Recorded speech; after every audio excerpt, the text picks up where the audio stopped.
Salut à toi qui souhaite t'entraîner avec la vertical board. On est 3 entraîneurs de PC Training, Antoine, Maël et moi Alexis, et on a créé en collaboration avec YY Vertical une série de vidéos dans laquelle on va te donner quelques billes pour t'entraîner avec la vertical board.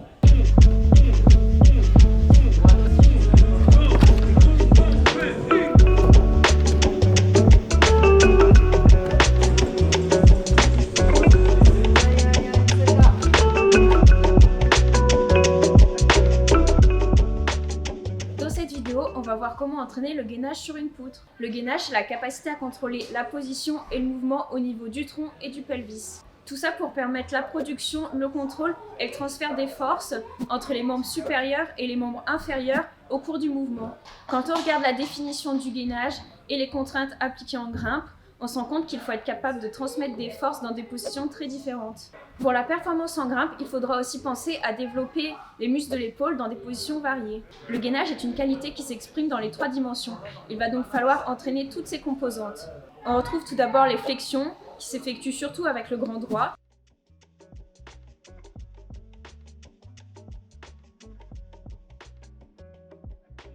Il y a aussi les extensions qui se font avec les érecteurs du rachis.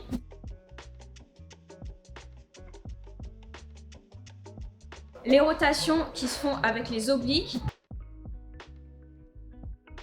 Et les inclinaisons qui se font aussi avec les obliques. Avec la poutre, on peut principalement développer les flexions et les rotations. Les autres composantes du gainage devront être entraînées séparément.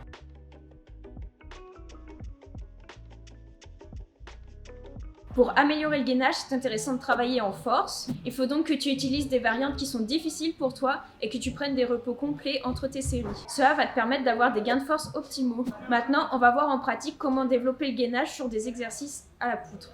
Pour travailler ta flexion, il existe différentes variantes. Les montées de genoux, l'équerre et les différentes variantes de front lever. Il faut que tu trouves une variante qui te permet de faire 5 à 6 répétitions.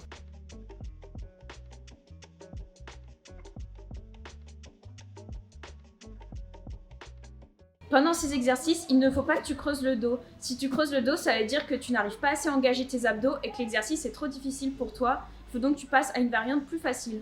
Maintenant, je vais présenter 2 exercices qui permettent de travailler à la fois la flexion et la rotation. Le premier, c'est l'essuie-glace. Pour adapter le niveau, tu peux varier l'amplitude, tendre ou non tes jambes et mettre plus ou moins de vitesse. Ensuite, pour le deuxième exercice, le gainage croisé, tu vas faire comme si tu allais chercher des prises de pied très excentrées sur les côtés.